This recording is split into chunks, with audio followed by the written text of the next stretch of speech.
exactly the same way. I love writers and poets, and I love people who read poetry too. Those are some of my favorite people. Or the ones who say they don't like it and then they read yours and they say, all right.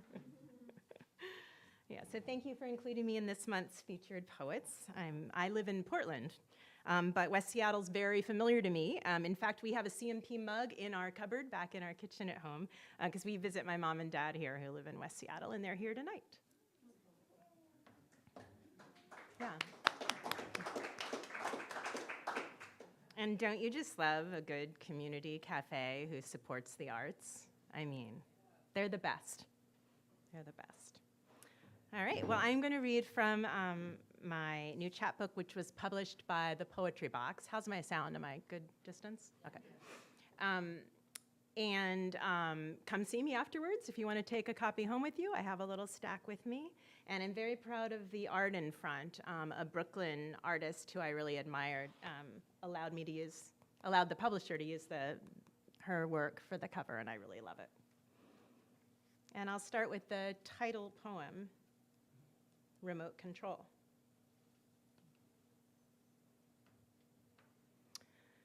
Remote control. For the bad, dumb fights, vain lies, short hugs, the yeses and nos, paper cuts and stoves left on, hands off the wheel, eyes off the road. Isn't there a damn remote control? For postpartum muck, slipped condom funk, hesitation, carelessness, not seeing, anxious, fearsome waves, perhaps between couch cushion cracks? I'd fucking go to town to get it working. Scrape, white, gust, dust, gunk, new double A's, password, parrot, set it up. We didn't know, we didn't mean those seconds, minutes, days, and years, and didn't pause, and didn't fix. We didn't, couldn't, can't remote them. There's no controlling them. We are a part of them. That is inspired by Dan Rosenberg's poem, The Stapler, which I recommend.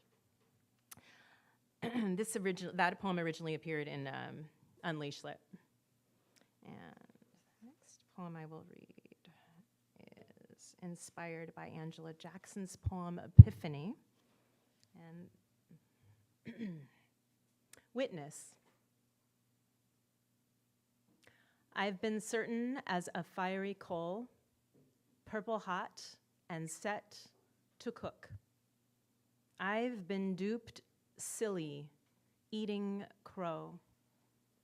I have been dumbfounded, pursuer. I've been sought after, dumbstruck. I've been forgiver, large and soft. I've been patient, patient as fuck. I've been harsh wind, bending bow to brink. I've not meant to. I think I've meant to. I've been small and frivolous, living for once, bites, me. I've been bitten by a snake.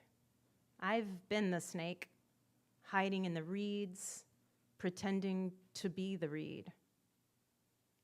I have been writing with my eyes shut, keys, disconnect, my best, lost, incomplete. I've been witness to intended bride and groom, cross-legged on carpet, receive advice that I've drunk, that I've borrowed, that I've lent. Forward, forward, forward, forward. I've been hopeful as a cup of black tea, resting on a felled tree in the woods, accommodating a world of life, feeding myself to the land as if I was one of them. I've belonged.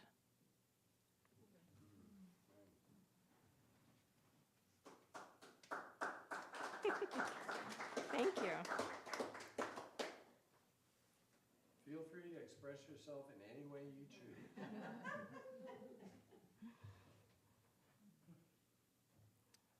I wrote this poem to sort of capture a moment in time. You know, sometimes you're at a concert and there's just that moment and you want to make sure you never forget it or something like that. This was a night in Michigan the summer before last. And perhaps it has a universality that'll take you back to some similar time in your life. The three guitars strummed like good religion. Our friends took turns taking tokes. I imprinted your silhouette, shaped by bonfire waves and time. The night was relieved of electricity. You lay flat on the wood bench, all of yourself content, loving the universe of stars. The alarm went off at 7, thunder struck, rain pummeled. I listened to your whistle snore as I read my book and waited to wake you. I watermark this love on the shore of this great lake. I have wished for 100 years more. I write down my love. Thank you.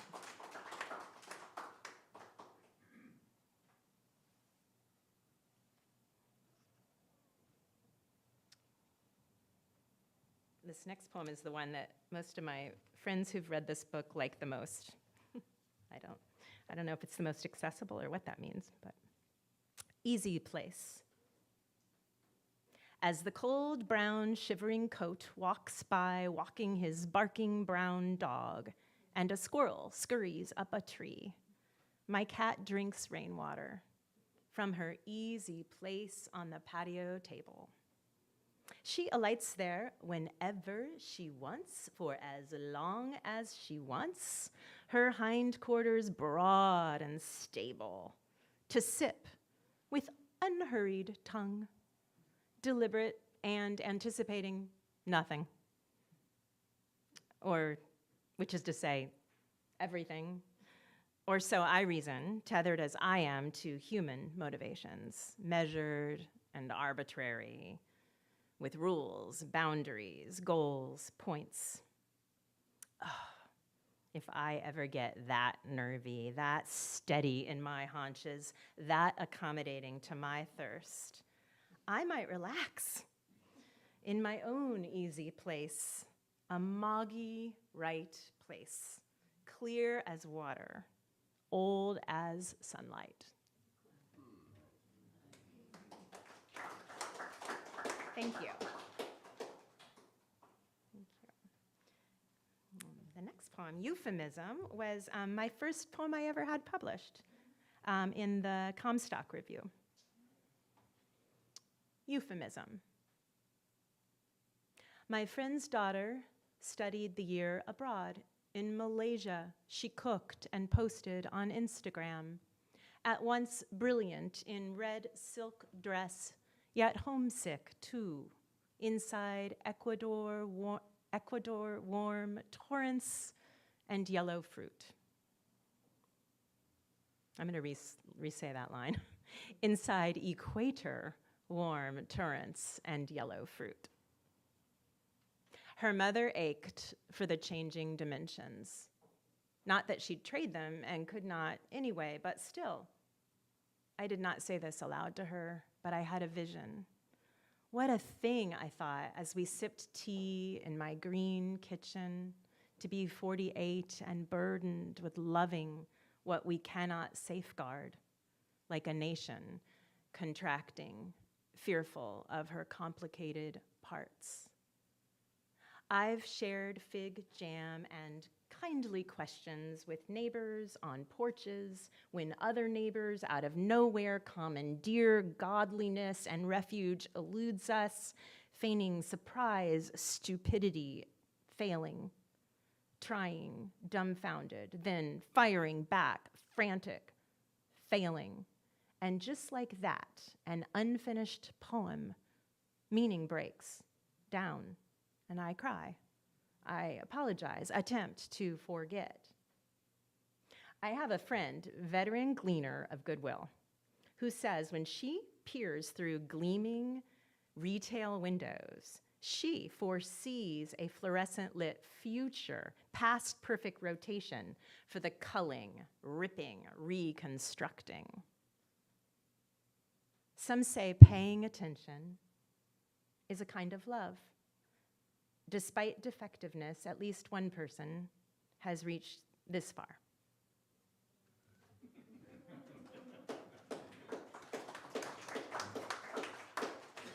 Thank you. All right, well, my dad, who is here this evening, features in this poem. I'm happy and lucky that you're here this evening. Dandelions. We tromped around the yard, plucking and collecting. Dad paid 50 cents a paper sack. We mushed their flimsy petals for yellow face paint and blew the white cap spores and gnats from our mouths into magic whisper wishes. Nobody said not to. It was encouraged. Also, four-leaf clovers, rabbit's feet, eyelashes. We didn't know.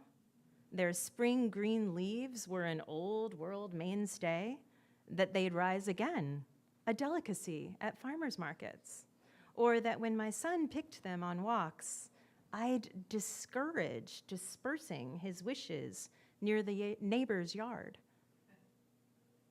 Maybe dandelions track the rise and fall of uncultivated sustenance, and wishing isn't so neighborly anymore, but I hope not.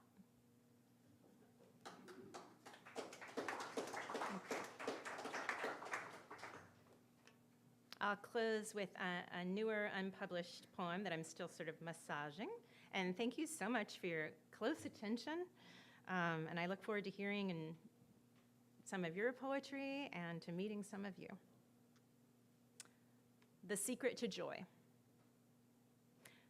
One summer that I lived, though I thought I was only treading water, on an island in Lake Huron, working as one of 3 nannies for 5 children and 2 parents, and many cabins and brooms, with every 7th day off.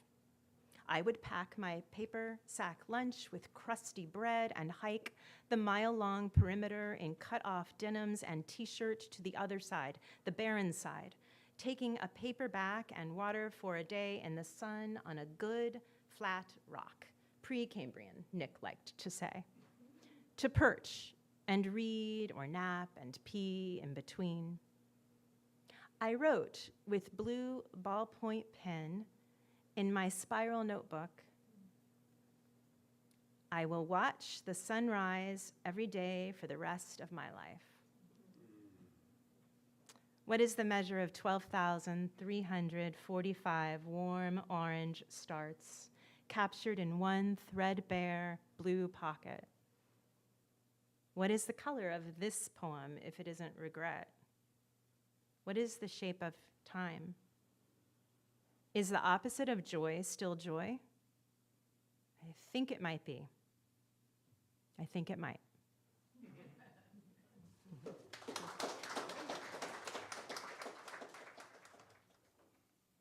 Thank you very much, Leopoldo, for having us here. This is a wonderful, my favorite venue, poetry venue. And I like poets, I like poetry, and I even like people who read one poem.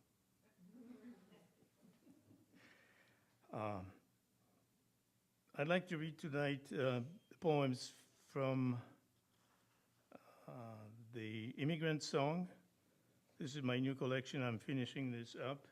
And then one poem from so you get a taste of my children's book of poetry, This Porcupine Is Mine.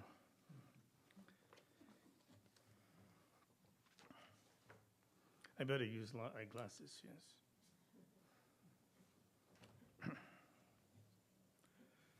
The morning of February 28, 2001, I was having coffee at Jolie's across the street from the library when the world started shaking. There was an earthquake at the Nisqually Basin, some 60 miles south of Seattle. I could see a storm in my cup of coffee. I ran back to the library to help evacuate the building. There was chaos everywhere I looked.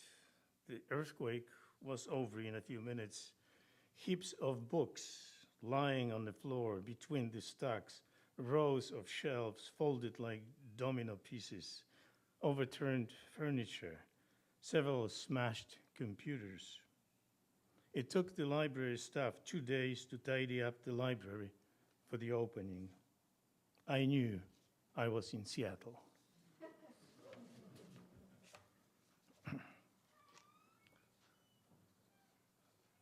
This poem is not in the immigrant collection.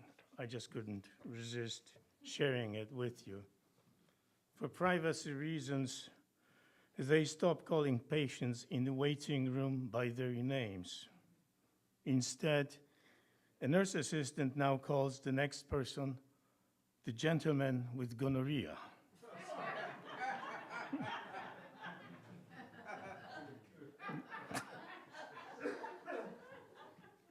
Nobody bats an eye. The gentleman with gonorrhea, she persists. Nobody moves.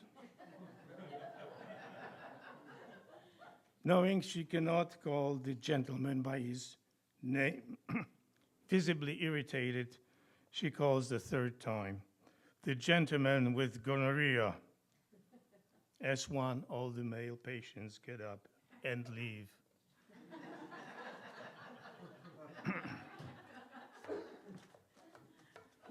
It's a serious matter. Back to the immigrant poems. Look out the window, said our ESL teacher. It is raining. What is raining? Asked one of the students. It is raining, answered the teacher. How can it be raining? Asked another student. I can see the rain, but not it. What is it? Asked someone else. It is rain, so it's raining, explained the teacher. In winter, when it's cold, it is snowing. The teacher was trying his best. How come it can be raining and snowing? What happens to it when it doesn't rain or snow? The class was raining questions. These are idioms, the teacher said. You just have to learn them by heart, and collapsed in his chair. But we knew better. He was pulling our leg.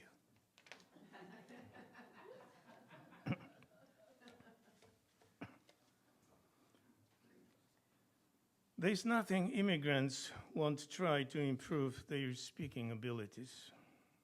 I heard little stones in one's mouth might improve my English pronunciation.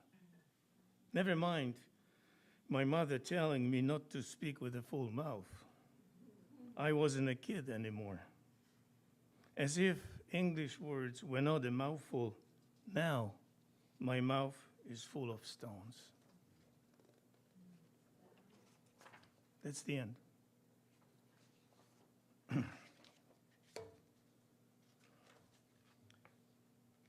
The first thing I bought in Champaign-Urbana was a second-hand bike. I called it koza, or goat in Polish. A beautiful metallic pink goat with 2 horns for a steering bar and 1 speed. Little did I know that koza would help me with my English pronunciation. Riding the goat to and from campus, I'd practice pronouncing difficult words. I'd start with a word I could pronounce, like religion, and try to work my way through religious on to religiously. A killer adverb that tied my tongue in knots. Though I practiced religiously, I wasn't making much progress. Maybe because I wasn't a religious person. Created a moral dilemma whether I could apply the word religiously in reference to myself. Though I never solved that question, I continued riding my bike religiously.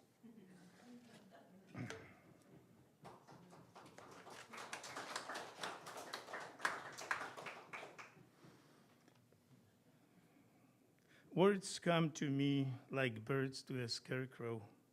Some stay, catch their breath, and fly away. Some hurt more than secret thoughts. Some die in my arms, fall to the ground. Some bring joy, chirp away my worries. Some words, like birds, never come.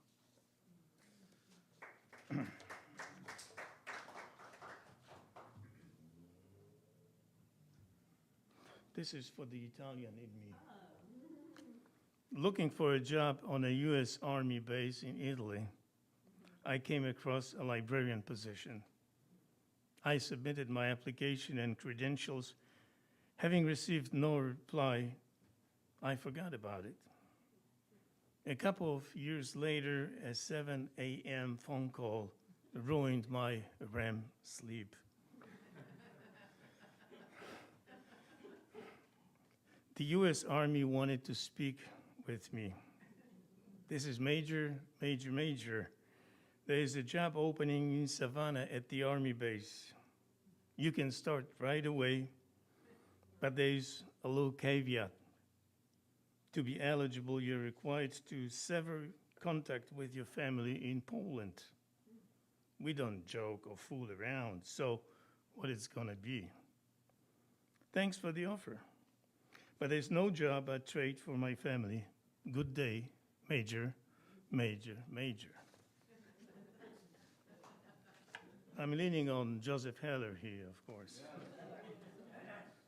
It wasn't a catch, not even 22, you know.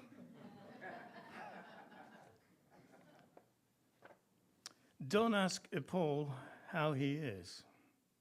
No, he's fine, except the pain in his left foot keeps coming back. An old soccer injury. His spine acts up now and then. He's afraid it could be hereditary. Yesterday, he got a pounding headache, probably from not enough sleep, studying too much, or a few shots. His father died a few years back. He's got to run now or be late for class. He'll tell you all about his 5 siblings later. As could be expected, his mother's condition has deteriorated, but that's a long story, so he won't trouble you now.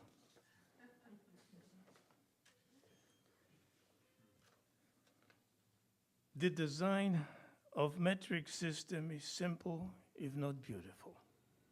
Rather than being based on various body parts, it's based on standards. A kilometer is 1,000 meters, but a kilogram is roughly 2.2 pounds. With hope of converting to the metric system, with no hope of converting to the metric system, we could still put it to good use. Gain weight in kilograms and lose it in pounds.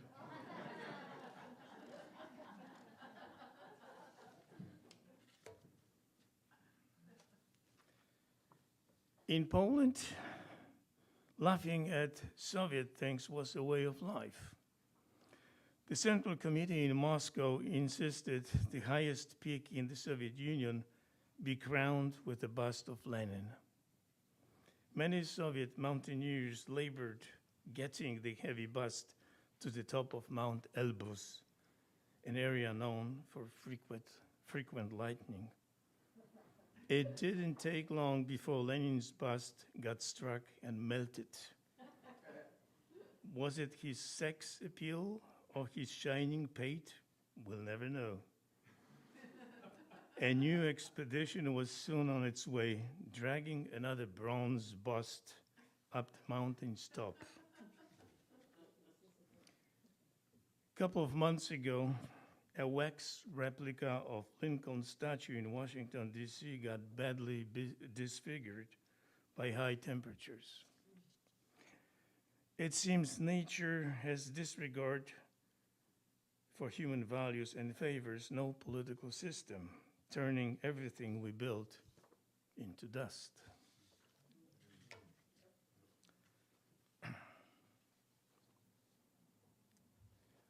That picture of me that you saw, a wonderful announcement, takes me back to the library about 10 or 15 years ago.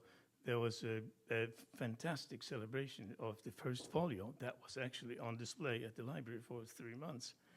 And on the third floor, there was a theater built where students, high school students, enacted some of the scenes from Shakespeare's plays. And I was the Prospero from Tempest. Yeah, it doesn't make me, though, Duke of Milan.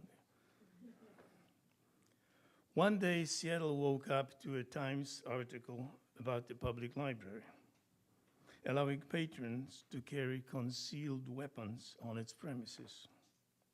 The message was clear. Watch out. Danger. Stay away from the library. You might get killed. The fact is, the city of Seattle had lost a fight with the NRA. It's the state and federal law, and there is nothing the Seattle Library can do. It's the law of the land. Americans can carry concealed weapons whenever they go. Tragically, statistics tell us people at public libraries are safer than kids at school.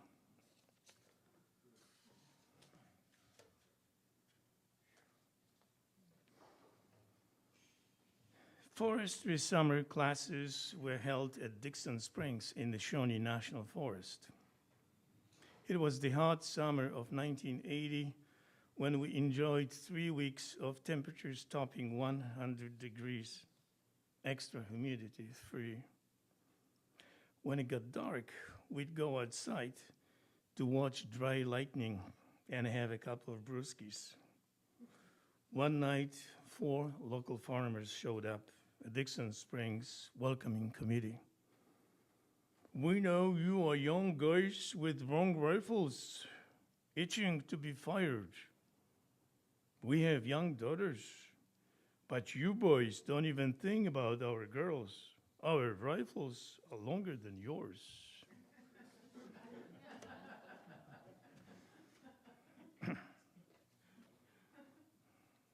Czesław Miłosz, a Nobel Prize winner in literature, translated a book of poetry by Anna Świerszczyńska. To facilitate the pronunciation of the poet's name in America, he published her poems under the name of Anna Swier. Świerszczyńska and her name survived the Second World War, the Warsaw Uprising in 1944, but not the translator's sleight of hand. With a stroke of a pen, she became Swier, someone who never lived, never loved, never wrote a single poem.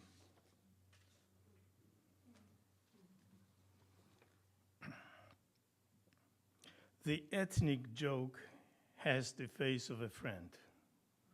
It hits unexpectedly like a bolt from the blue. Your friend meant well. He never meant to hurt you. Relax. It's a joke. So I have a joke from Poland. In Poland, during martial law, necessities were rationed. A man came to the patent office with a newly invented mousetrap, small wooden board with a razor inserted in the middle. How does it work? Asked the office clerk. It's very simple. Put a tiny bit of cheese at the one end of the razor and a bit of ham at the other end. A mouse approaches, Seeing two delicacies at the opposite ends of the razor, he tries to decide which to eat first, cheese or ham, cheese or ham, cheese or ham. In doing so, the mouse moves his head over the razor and cuts his throat. I'm sorry, this is not gonna work, said the clerk bluntly. Why? It's a perfect trap. It's environmental. It meets all regulations. Where are you going to get such luxuries like cheese and ham? 2. The inventor returns. It's you again. Didn't I tell you to ditch your mousetrap? I solved the drawback you pointed out. Martial law or not, my mousetrap is going to work. How's that? Asked the patent clerk. A mouse comes over, looks at the trap, seeing nothing at either end of the razor, he keeps moving his head from one side to another. No cheese, no ham, no cheese.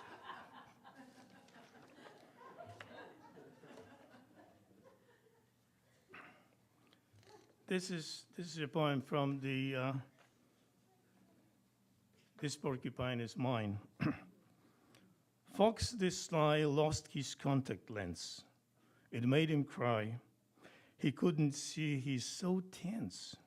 His outcry, immense. How am I supposed to eat or read? All is a blur, just like me and my fur.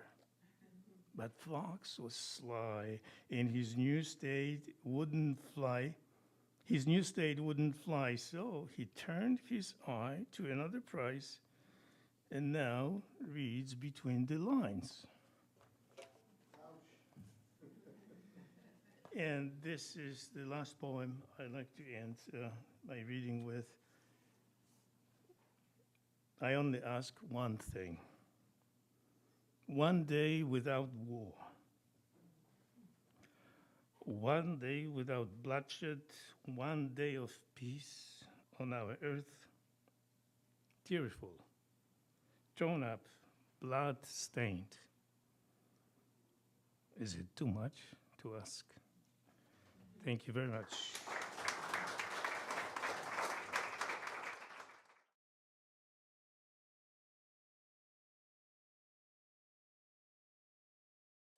Thank you, Leopoldo, in Portuguese. Okay, so I have, well, there's a lot of things I could read, but thank you so much for having me, and thank you so much for being here on this wonderful kind of warmish early fall evening. It is quite a night. I have 15 minutes. Can you give me some kind of signal as I'm getting close to that time? I think I'm going to do that because I'm not any good at this. Okay, all right. I have, let me see where I want to start. Okay. The title, I want to start with the title poem of this book, which actually came out in 2006. It was the first book I had from Lost Horse Press. And I just, as I said, I just returned from Salvador, Bahia. And my whole life has been turned upside down and all around since then. So I'm going to start with the title poem of this book, which is called A Change of Maps. My maps have changed. And it begins with an epigraph from Elizabeth Bishop, which is, more delicate than the historians are the map maker's colors. And I have an essay also now called The Map Maker's Colors, Studies with Miss Bishop, but that's going to be in a book of prose. Okay. Early fall looks both ways into the year, how we will outsmart the distance. Behind us, our childhoods wave goodbye in the rearview mirror. We look ahead down avenues of poplars whose buried pasts reflect in limbs that take root in the water. Where we are going, the X factor, unguessed as the gaps between wavelengths. Our maps, not the AAA's network of routes, its field guides to speed traps and warm weather, but navigation charts, parchment rough as Magellan's reckoning. It's really Magallanes, not Magellan. Blank seas and terrae incogniti, coastlines wandering off in fanciful directions, peninsulas bulging wrongly as anatomically impossible limbs. The mapmaker's crabbed Latin can't explain how such charts voyaged into the new world of our luggage. Magic, we say, armchair pilgrims turning page after page of color-coded nations, asking no questions of our whereabouts. Above us, satellites measure the drift of continents, dissolving vows of bedrock, offshore shelves conceding all their striations to the sea. They track the moon's loosening orbit, explorer shuttles homing in with batteries of data, microchips shrinking our wildest dreams. We roll up the old cartographies, coordinates overlaid with newer, more transparent certainties in the subatomic shadow's glare. Where now, we want to know of landscape, houses and poplars and children the maps and master planners have no idea of. Our arrival will coincide with the true colors of our going. We look both ways for distances that shift their bearings in our favor. Thank you. Okay, so that changed things around now, but I'm going to read another poem. Well, today is October 9th. It is the 84th birthday of a very well-known musician and sort of visionary, John Lennon, who died almost 44 years ago. He was, of course, murdered by that, whoever that very maladjusted character was. But I have not written a poem about John Lennon. However, he was a significant figure in my life and in the lives of some close friends of mine. But I did get to know Victor Jara, who was a major folk singer and theater director and actor and folk dancer and an amazing, amazing visionary for Chile during the presidency of Salvador Allende, which, as you know, Salvador Allende was president. He was elected in 1970, and he was not allowed to finish his 6-year term. He was basically a sort of a democratic socialist, you know, like the leaders of most of those European countries. But certain war criminals in this country took him down. Nixon and Kissinger, those unindicted war criminals. I'm sorry, that's my politics. But I heard him read. I heard Victor Jara sing a number of times in the coffee house in Chile called La Peña de los Parra. And so this poem is for Victor Jara, 1932 to 1973. So he was 40. He was the same age as John Lennon was when John Lennon was murdered. And this poem, I'm not going to go into all the details. There's a lot of little, allusions. But it begins with an epigraph from the singer Isabel Parra, who was the daughter of Violeta Parra. If you know that song, Gracias a la Vida, Thanks to Life, that was by Isabel Parra's mother. So, and she had written a song for Victor when she and her brother went into exile in Mexico, and it was a song called Como una historia, like a history or like a story. And in Spanish, well, it's their years past, present in me. I was then in Santiago, and I knew thee. But in Spanish, it's son años pasados, presentes en mí, era ya en Santiago, y te conocí. So I'm here again, 5 feet away from you, on the makeshift stage of the Peña de los Parra, and you're singing the right to live in peace. Still in your actor's leather jacket, embracing your shadow in the guitar, the darkened room taking its shape around you. You tell us of Camilo Torres and of Amanda, the young woman who ran through your town's wet streets to meet her lover and found him gunned down at the factory gates. What do you think of us, students hunching forward to listen in the smoky light? Glasses of vino tinto beside us, the room deep and wine-colored. Allende's photo behind us on the wall. We follow your lead, singing the choruses over and over. We stand when you do, chanting otra, otra, till you sing another. The fields of Chile in your voice, your guitar speaking its human song. I never talk to you then. I'm shy as rain in your country, the language too much yours. You stand between sets in the crowded patio, one among many, those who sing La Nueva Canción. You're not even one of my favorites.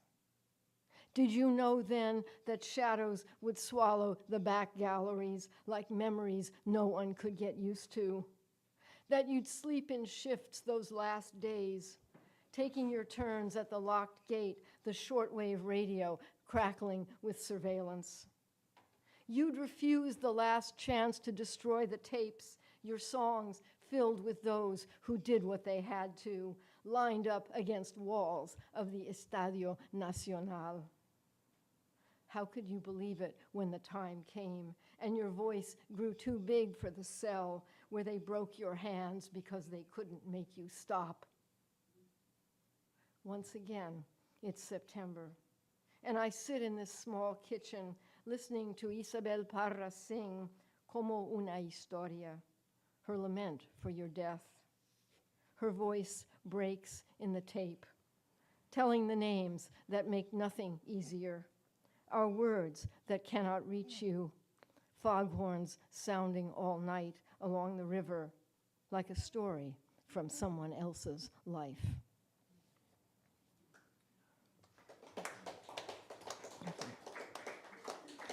As you know, that was the 11th of September, 1973. That was the first 9/11, and it was created by the government of this country.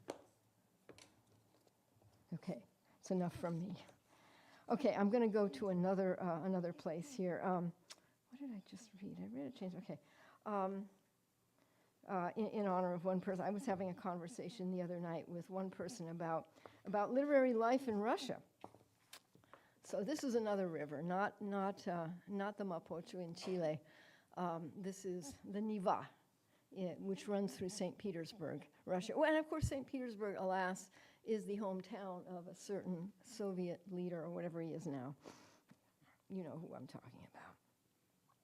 But I was in St. Petersburg in 2002 for a literary conference, the summer literary seminars that they were holding there. And that was the year before Petersburg's 200th anniversary.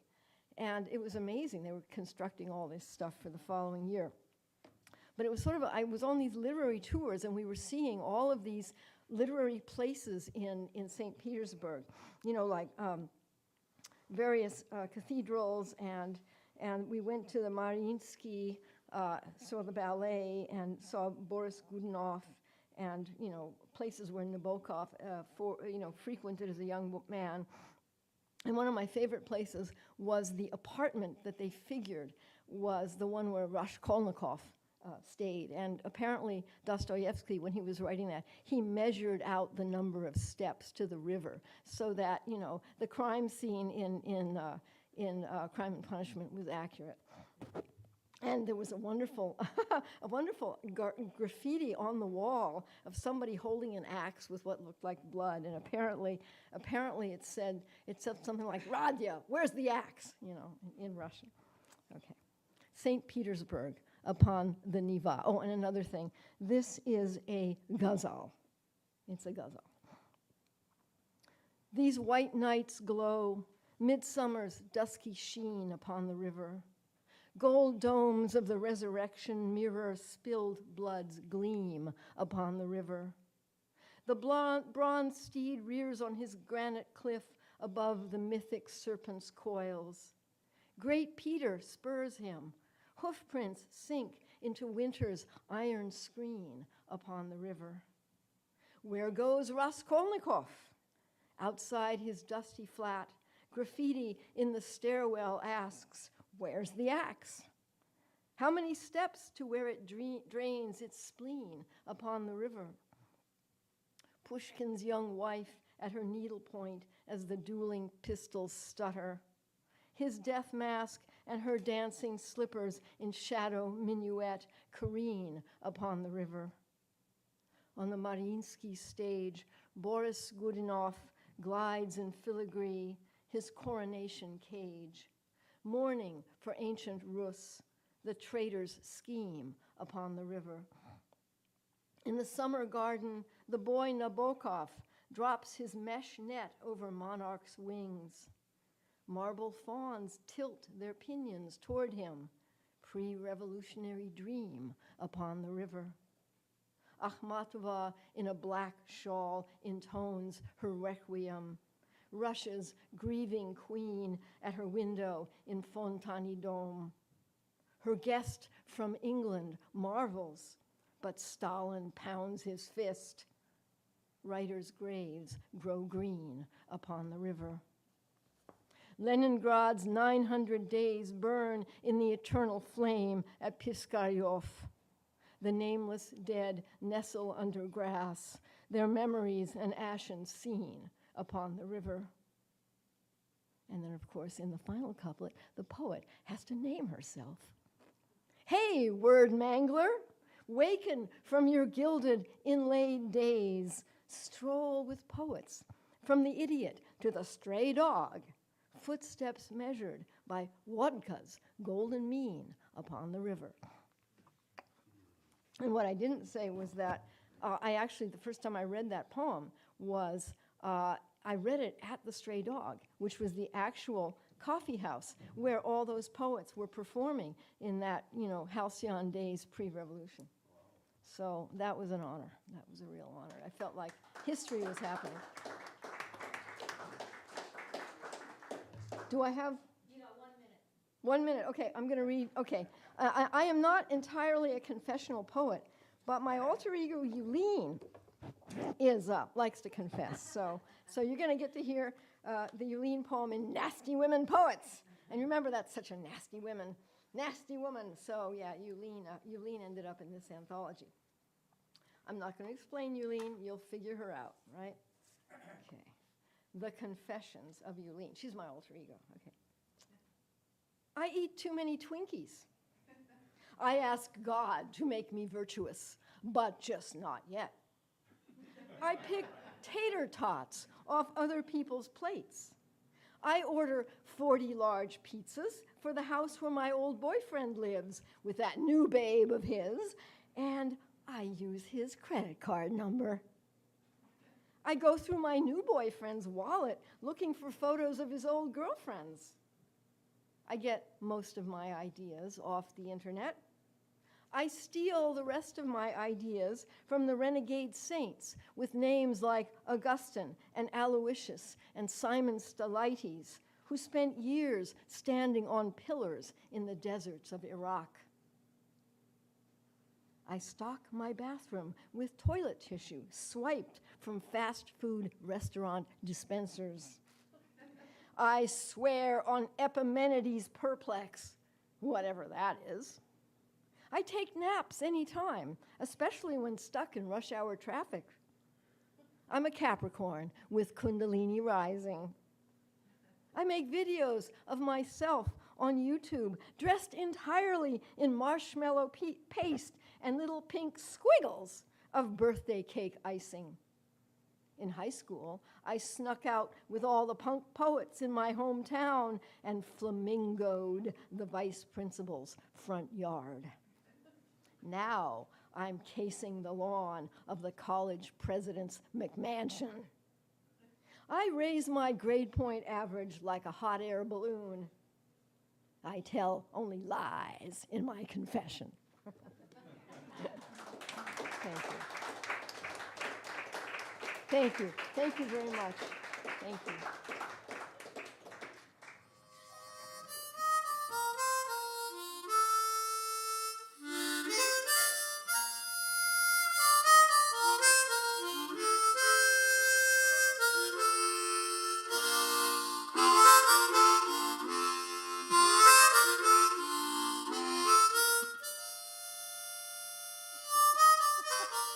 So I am honored to read Jennifer's poems today. And she tricked me and wrote my bio, and I'm gonna read it to you. So this is Jennifer writing the bio about me, and I'm reading it to you.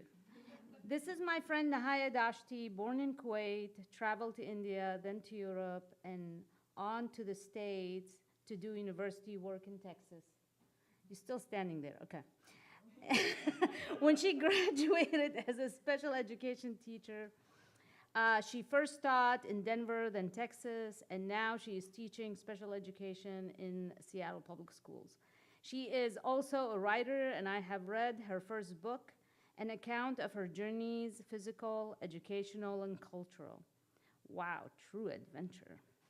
This summer, she has built her own she shed where she can retreat to write and just goof off or goof around.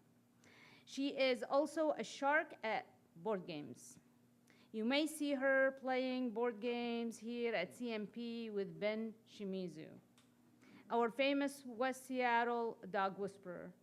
She is not a sore loser, usually.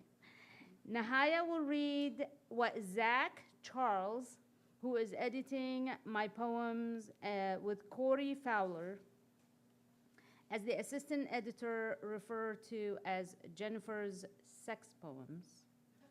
I think they are only slightly R-rated. Okay, now I need the space. Okay, here we go. You're still gonna stand, okay. Her first poem is Falling at Night. It's a hot poem. After all the moving and touching, I lie still on you, breast against your chest, fingers at your wrists, and legs stretched along the length of yours. I turn my head to hear your heart, then slowly drift into your breath and pulse, slip through your skin, your thoughts, like stain of me that gently seeps to the end of all that's you. I lose the edges of myself to the quiet point where I remember and call your name to pull you in so you repose as you. Did I say it right? As me, sorry. Repose as me. To exchange ourselves all night like divers trading air, breathing, falling, hearts in peaceful vertigo, dark and pale. We sigh, recall, and sigh again. Yeah! Run for your life! Oh, do I have time? What? Do we have time? Okay. Do we have time? Well, I don't know how long the poem is. You'll have to decide Oh, that. okay. Which one do you want? Do you want the short one? Let's do the short one before he kicks us out. I'm not a timekeeper. It's totally up to you. Okay. All right. Okay, this one called Summer Light. Late afternoon, we stand by a window and watch pale birds descend to summer lawns. I close the slats and turn to see the bars of sun, thin yellow slits across the curves and hollows of your chest. I'm gonna mess it up. Centripetal. The air spins round, a brown man scored by fingernails of light. Around again, the summer skin, the lines, the light, again. Yeah. Yeah. Tonight, nothing about Mexico, but we'll follow some sex poems with something about love. I've started a series called Today Love Is, day number 1 on October 7th. Today, love is diffuse. Pale yellow-orange sky fades at the pace of autumn sunrise. Distant horizons, blurred edges. Mountain range seeps into the unknown, unseen. Disagreeable blast of blood-red massacre, diffracted through flowering dogwoods spectacle of scarlet and purple. Unfathomable for beauty and atrocity to share the same hue.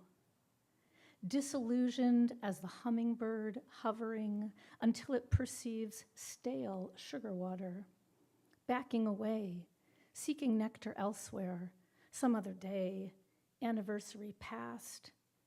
I'll refill the feeder, pretend to see only beauty, ignore asphyxiation, slow death glowing sanguine in the weak rays of morning. Today, love is, second day. Today, love is early morning rain shower, pelting the skylight like small stones to awaken a sleeping lover. The other waits nearby, indistinguishable from ground, bushes, tree, night sky. Beating, pulsing insistence, fading to a constant murmur. Mother shushing tired child, lips to forehead, wordless communion, faint melody of assurance over the soft, seamless flowing shh of a snare drum brush. Insistent crescendo, intensifying then subduing to near silence. Air thick with humidity, and still, the sun has not risen. A water chorus ranging all the way to the edge of what will soon be visible. Surround sound, candles lit, coffee hot, cozy appreciation of safety from the storm that isn't a storm, formed from yesterday's unseasonable cloudless heat. Water to vapor, cooled back into droplets. A perpetual cycle. This is exactly the way of love, I forget. Its comings and goings, how it wakes us in the dark to percuss our longing, soothes us when only we know where the owie is. Our outer shell giving no sign, so we tell ourselves, of wound, of drought, of terrible isolation when we cannot feel the memory of being quenched, love-drenched, plump and vibrant. Today, love is. Number 3. Today, love is late getting out of bed. Heat from a sleeping, snoring body keeping me awake 2 hours after the coffee maker's 2-hour warming mode has completed. The day began without me, my entrance marked by sunshine, birdsong, the memory of filling with lust, saying yes to longing, yes to pleasure, yes to being awakened at 3 a.m. to the least audible breath of any bedmate. Yes, city lights glowing under the cloudless black sky, the smooth surface of Salmon Bay and the ship canal and its fishing industries, steel and glass, shining golden in the light of a moon not yet at its first quarter. The lush feel of fingers caressing crescents of my body, soft, feathery gray hair, a persistent, steady, late-life romance building incrementally toward a fullness only I seem to be resisting. Ease and of coarseness of acceptance, never having been part of any sun I've orbited, nor any moon making regular repeated journey around me. Its illumination and obscurity emanating from the same star that bathes me in heat, then arcs away, leaving me to grab the covers one more time, wrap myself up till I fling them off in a surge. My openness waxes and wanes, follows the unnamed vain astronautic search for a path of protection that can never protect, can only shutter me in, absent me from the fullness of this journey of numbered days, the ebb and flow of energies, well-worn pajamas draped over a tiny temporary body, burning up its remaining chi, dimmer, smaller, no longer visible to the naked eye, shedding skin and hair and particles at some yet-to-be-named speed of decay. Why not throw off the stifling covers of resistance? Thank you. I have a few short poems. The first one was published earlier this year in Wheel Song Poetry Anthology, published in the UK. It's called Listening to the Quiet, and it was written 2 years ago on Christmas morning. Christmas morning, along the Thames River, just outside of London, neath the sky of gunmetal gray, and worn-out wishes, realizing life is about diminishing time, and that love is the engine of survival. I sit alone with my thoughts, listening to the quiet of the pre-dawn darkness, overwhelmed by the wonder of it all, balancing on the precipice of time and place, breathing in the goodness that abounds, the silence that speaks, the heart that listens. The moon makes way for the sun, and so the day begins, as do I once again, as my words take me ever so gently to those special places where my heart wants to go. Thank you. The next volume of anthology is going to be published in January, and one of my poems was just selected to be a part of that. And it's a poem that I wrote about some friends who were visiting Paris about a month ago. And in the middle of the night, my phone dinged, and it woke me up, and there were 2 pictures of Paris that my friend Linda had sent to me. And I sat by the side of the bed and wrote the following. Paris. I once held her ever so close, danced with her till the first light of dawn, drank her wine, tasted her delicacies, and was adrift in her charms from Montmartre to the Champs-Élysées, across her history from the Louvre to the Eiffel Tower, the museums and the memories, from bonjour to au revoir. It's 2:30 a.m. and I'm wide awake, sitting on the side of the bed, staring at the photos sent, dreaming of a gentler time. Now you and she are reveling in her charms. For yesterday she was mine for a time, but today she belongs lovingly to you. Hold fast to the magical moments, for tomorrow she will be gone. That's just the way she is. Paris.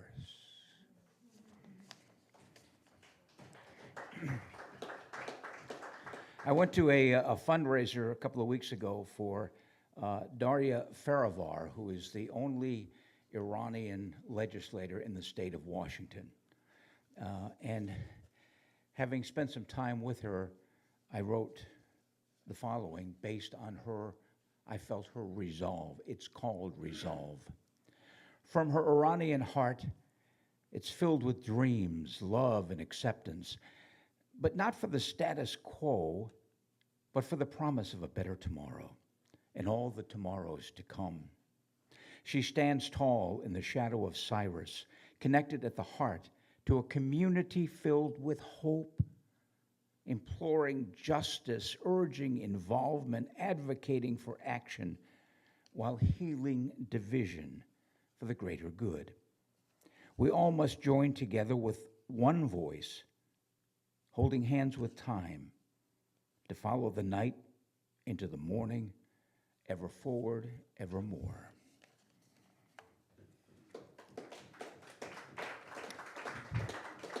And my final poem actually was written on Monday evening. They just opened up the Overlook Walk down by Pike Place Market. Beautiful. And I went home and wrote this.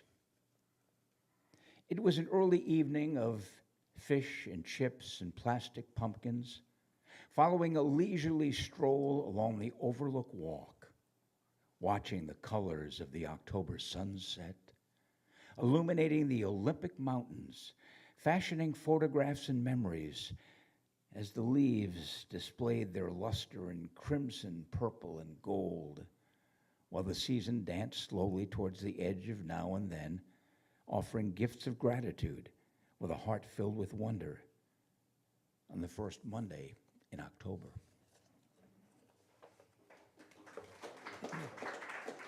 Rocket John. Thank you very much.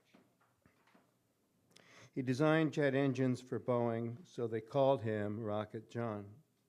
In his 80s, he attended our men's breakfasts, where the wood table was covered by a green and white check cloth, piled with plates of pancakes, potatoes, eggs, stacks of tanned toast, and racked packs of jam.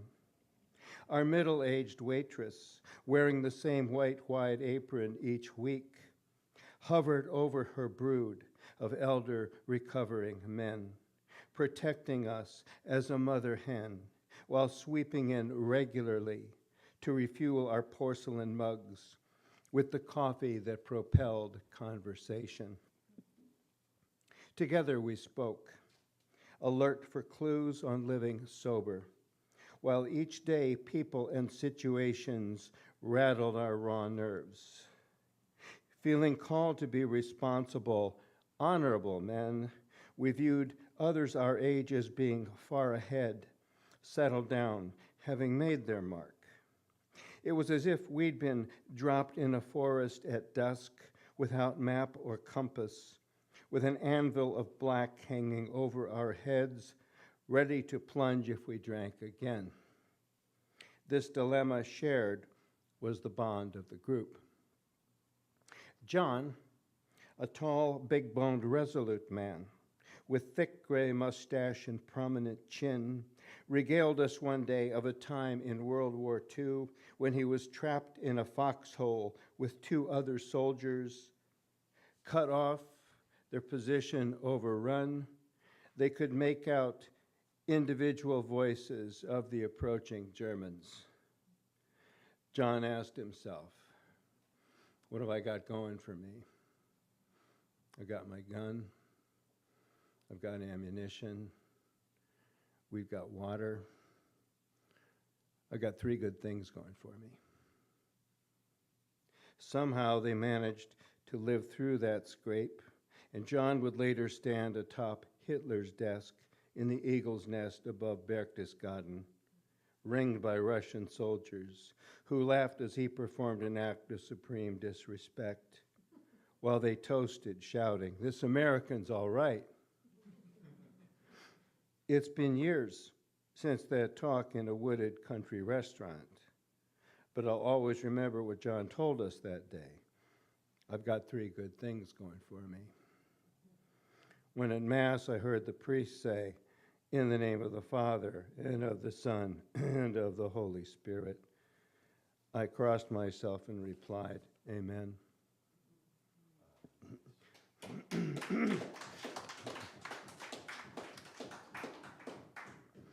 Oh, this is a poem that just got published in Spread, a local monthly poetry journal, and it's called Arrival. Always on arriving, she felt that she was leaving. Seeking to be filled, she went empty away. Getting what she came for, she felt she left with nothing, till that day when she was lost and found herself that way.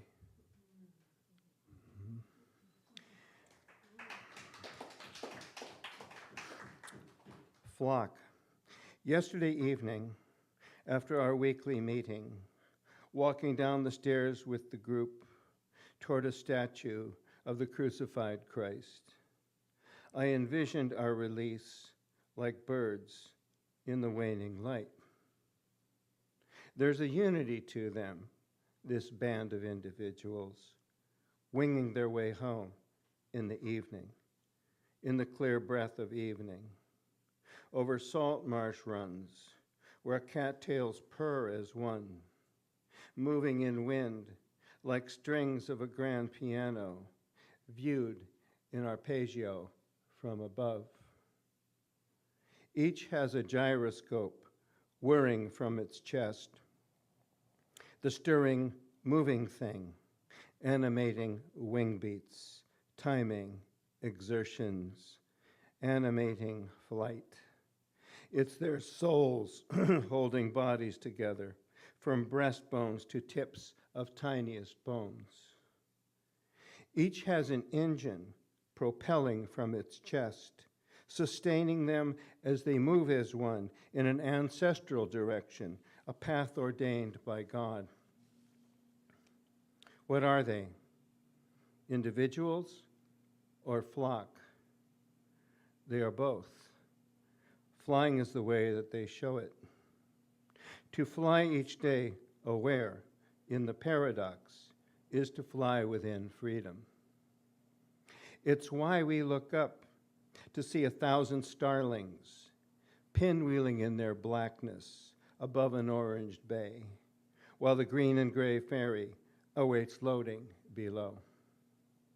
It's why a couple thrills to hear the honk of wild geese approaching from behind, then overhead with reverberating wings to fly on into white distance, on toward mountains silent, calls receding gently on chill, thinning air. Singly and in groups, we marvel at the wonder, are lifted in the moment, feel our freedom in the flight. Today, after drinking from the holy cup, the priest asked that I be one with others who'd shared the cup. Seeing his upturned palms, it was then, as one, that we all rose up.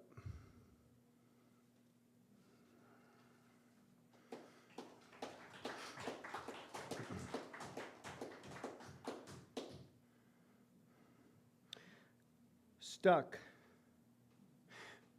When you're stuck behind a truck, you are stuck behind a truck. Its tailgate in your face. Your miles drive by in second place when stuck behind a truck. Round bends on straights, arms, legs braced.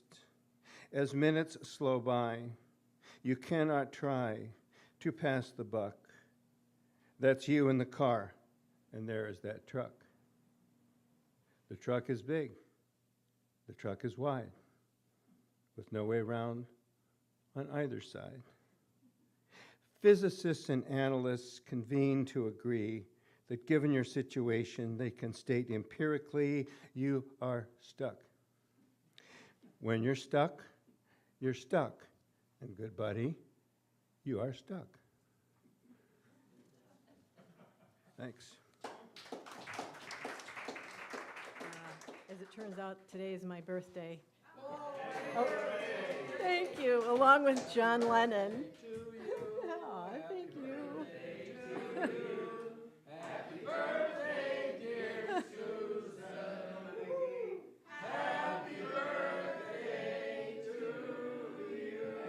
Oh, thank you so much. So, this morning, early, there was a ping against the window, and I felt my heart drop because a few weeks ago there was a ping against the living room window, and it was a little wren, and she was dead. So this morning I called out to my husband. I said, "Was that a bird hit again?" He said, "I think so, but it wasn't hard." So I went outside, and it actually inspired me to write a poem this morning about the experience, and it's called Rendition. Gently, I cupped you in my palm, lifted you from the front step after you flew into our picture window. You were upright, and I was hopeful. I laid you in a small box, and your speckled wren chest pumped fast. It warmed my heart on an early autumn morning. Is it vain to believe that you were sent from the sky to wish me a happy birthday? Nestled in the box, I studied your eyes, and you returned the gaze. I became a bird whisperer. You are safe. You will fly. I carried my special gift to the privacy of the backyard. For a moment, little wren, I wanted you for a pet, but a cage is no place for a wren. I knocked on the kitchen door, and my husband appeared. We admired our friend and sprinkled seeds into the box, which alarmed her. She flew into the kitchen and beat her wings, a great commotion. How to free her to the yard? With a feather duster, my man gently shoos her from the door molding. Across our kitchen, with frantic wings, she darts to the threshold. Up, up, and away, she travels outside and disappears into the boughs of the dug fir. Oh, little house wren, please return to sing your sparkly, piercing song. No rendition of happy birthday, please. Just the pure poetry erupting from your tiny self as you perch on our seed cakes, alive and well. So that was kind of a special moment this morning that she was saved. It was a gift. And so the next poem I'm reading is one that I wrote when I was feeling somewhat wistful and a little lonely about my family in the Midwest. Okay, it's called Not Alone. The deserted house at the edge of the shore, whispers of lives lived there before. The bones of the house creak in the wind, empty of families that time has thinned. Sway-backed from wind, salted by sea, the windows are sockets, the clapboards pitch east. A parade of generations left marks on the house. To ask who they were, query the mouse. My feet find a path that winds to a dock. No colorful kayaks, no boats near rocks. The smell of the sound meets my nose. Time stands still. I am not alone. Okay. This one, I'll go off on a lighter note. It's my last poem, and it's for Halloween, which as a girl, that was my whole deal, was I loved Halloween, and I still do. It's called Spooked. Well, rattle my bones and shiver my spine. 'Tis Halloween, and the witches are flying. They cackle and hasten to mount their brooms, ride high over rooftops and leaning old tombs. Ghosts haunt at night, and jack-o'-lanterns wink. Bats fly by radar, watchful owls never blink. Werewolves and mummies and even giraffes trick or treat on doorsteps. Costumed kids have laughs. But who's to say, when the full moon beams bright, that vampires don't search for a neck to bite? So please listen up. If you hear a wolf howl, it could be Count Dracula out on the prowl. If I've scared you, I'm sorry, but it's All Hallows Eve, when souls rise from graves to tug at your sleeve. For when I was young, my basket filled with treats, goblins clamored to grab me for a dance on their streets. Thank you very much. This is a poem titled Caprichos by Federico Garcia Lorca. To translate it to English, you have to translate the title to Italian, capriccio, which is a music term, and I don't know what it means. Are there any musicians or musically knowledgeable capriccio? It comes from something with a piano. No, like gazelles on the Capriccio? Light? Light and amusing. Okay. I don't know if those are the words I would use to describe this poem, but here you go. I'll do it in Spanish and then in English, and then we can all go home. Detrás de cada espejo hay una estrella muerta y un arcoíris niño que duerme. Detrás de cada espejo hay una calma eterna y un nido de silencios que no han volado. El espejo es la momia del manantial, se cierra como concha de luz por la noche. El espejo es la madre rocío, el libro que diseca crepúsculos, el eco hecho carne. Behind every mirror, there is a dead star and a child rainbow that sleeps. Behind every mirror, there is an eternal calm and a nest of silences that have not yet flown. The mirror is the mummy of the wellspring. It closes like a shell of light in the night. The mirror is the mother dew, the book that bisects dawn, echo made flesh. Gracias. Buenas noches.